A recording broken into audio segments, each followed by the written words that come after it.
Halo, apa kabar? Saatnya Anda menyimak berita Palembang bersama saya, Priscilia Claudia. Sejumlah berita menarik akan kami sajikan untuk Anda. Berikut 3 berita utama hari ini. Tega demi ingin membeli narkoba, seorang pria di kota Palembang nekat rampas ponsel milik kekasihnya. Seorang bocah perempuan berusia 4 tahun diserang sekelompok tawon liar di kota Palembang. Petani di kota Prabu Mulih menyulap daun nanas menjadi benang dengan kualitas ekspor.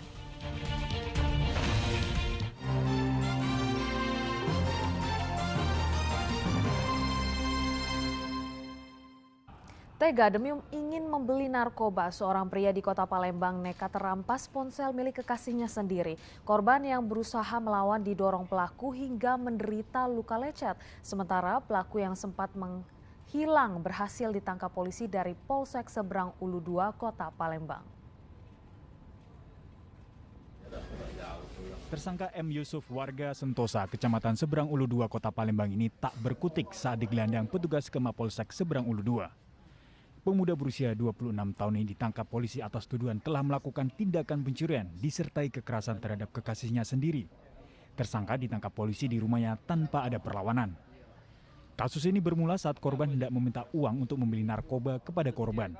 Namun karena korban tidak memberinya, pelaku pun marah dan merampas ponsel milik korban. Bahkan korban yang berusaha melawan sempat didorong pelaku hingga menderita luka lecet di tangan dan kakinya. Motifnya dia perlu duit karena dia pernah belajar ke narkoba, jadi ada dikasih untuk beli narkoba. Sebelum dia ngerampas HP itu kan pelaku sempat berbalah bang sama pacarnya bang? Ya, jadi pelaku didorong, kemudian telepon dirampas. Korban mengalami luka apa aja bang? Korban tidak mengalami luka, melecet. Lecet ya? Polisi menyita 1 unit ponsel yang dirampas tersangka sebagai barang bukti. Atas perbuatannya, tersangka dijerat dengan pasal tentang pencurian disertai kekerasan yang ancaman hukumannya paling lama 9 tahun kurungan penjara. Dedi Irwansah melaporkan dari Kota Palembang. Sempat viral di media sosial, seorang pria memalak sopir truk di kawasan Simpang Lampu Merah Macan Lindungan, Kecamatan Ilir Barat 1, Kota Palembang. Pelaku pemalakan diringkus Polda Sumatera Selatan. Pelaku diketahui bernama Tony, 39 tahun, warga Macan Lindungan ini hanya bisa pasrah saat tim unit 1 Jatanras Polda Sumatera Selatan meringkus dirinya saat melakukan pemalakan kepada sopir truk yang lain. Dari pengakuan pelaku, dirinya melakukan pemalakan kepada setiap sopir truk yang melintas di Jalan Macan Lindungan. Setiap hari, pelaku mendapat hasil memalak sopir truk mencapai Rp50.000 yang habis untuk makan sehari-hari. Kami amankan semalam itu pelaku pemerasan pungli di seputaran Macan Lindungan terkait ada informasi dari bantuan polisi. Setelah itu kami langsung cek TKP dan kami tindak lanjut laporan tersebut. Ini yang sempat viral itu nih pelakunya ini? Betul sekali, ini atas nama Tommy. Dia ini sangat meresahkan di daerah Macan Lindungan. Pengakuannya udah berapa lama dia melakukan pungli itu, malah sopir-sopir itu? Jadi pengakuan Tommy ini sudah kurang lebih 2 tahun lah dia di seputaran Macan Lindungan minta-mintain uang sama sopir truk yang lewat. Di luar? Buat yang di luar lagi, gawe malak-malak, agak bisi bro. Jerodak kamu? Jero. Jerodak? Jero. Jeronian? Iya. Pemalakan yang dilakukan pelaku sebelumnya sempat membawa dirinya berurusan dengan pihak kepolisian, dalam hal ini Polsek Ilir Barat 1 Palembang. Lantaran tidak ada pekerjaan tetap, pelaku mengulangi perbuatannya melakukan pemalakan kepada sopir truk. Yanwar Ihrom melaporkan dari Kota Palembang. Jajaran Polsek Indralaya meringkus 2 pengeroyok terhadap seorang pemuda di Desa Sejaro Sakti, Kabupaten Ogan Ilir.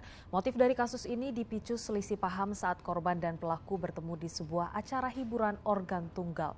Akibat pengeroyokan, korban nyaris tewas menderita 5 luka tusukan senjata tajam di tubuhnya. 2 pelaku pengeroyokan terhadap seorang pemuda berusia 25 tahun bernama Dani Safrian ini digelandang polisi ke Mapolsek Indralaya.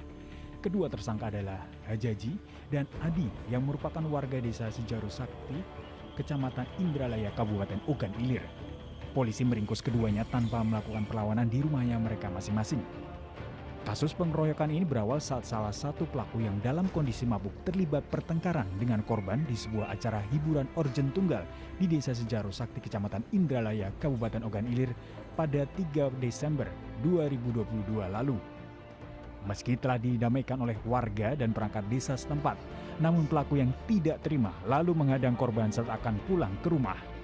Korban dikeroyok oleh kedua tersangka hingga tersungkur bersimbah darah setelah menderita 5 luka tusukan senjata tajam di tubuhnya. Akibat selisih paham di acara organ tunggal perkawinan warga di Desa Sejaro Sakti, Kecamatan Indralaya. Jadi setelah acara organ selesai, ternyata kedua tersangka merasa kurang puas, merasa tidak senang karena di selisih paham di acara organ tadi sudah dikelirkan atau didamaikan oleh panitia pernikahan di acara tersebut, sehingga ketika korban mengantar temannya pulang, kedua tersangka menghadang korban. Untuk korban mengalami 5 luka tusuk baik di dada, punggung maupun di paha korban. Bang, hubungan korban dengan tersangka seperti apa? Sebenarnya antara korban dan tersangka ini masih ada hubungan kekeluargaan. Namun akibat pengaruh minuman keras, jadi tersangka tidak bisa membedakan lagi. Polisi menyita barang bukti berupa sebilah pisau dan 1 unit sepeda motor yang dipergunakan saat kejadian. Atas perbuatannya, kedua tersangka yang masih memiliki hubungan kekerabatan dengan korban ini dijerat dengan pasal tentang pengeroyokan yang ancaman hukumannya paling lama 7 tahun. Dedi Irwansah melaporkan dari Kabupaten Ogan Ilir.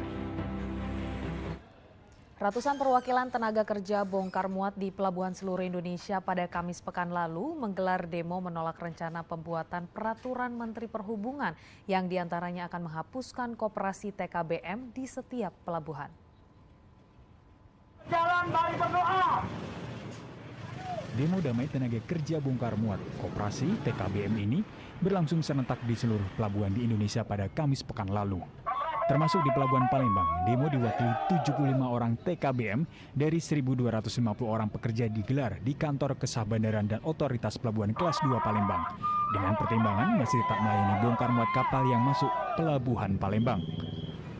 Dalam unjuk rasa, para pekerja menolak rancangan peraturan baru Menteri Perhubungan yang sekaligus bakal menghapus surat keputusan 2 dirjen dan 1 deputi Kementerian nomor 35 tahun 2021.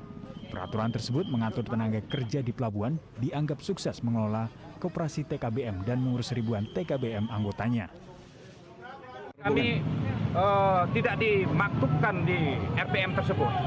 Kami sudah berjuang 30 tahun lebih, tapi pada kenyataan sporadis, ya, pemerintah ingin menghapuskan koperasi TKBM dan TKBM. Kepala Kantor KSOP Pelabuhan Kelas 2 Palembang setelah menerima perwakilan pekerja menyatakan menerima aspirasi TKBM dan akan menyampaikannya kepada atasannya di Kementerian Perhubungan di pusat.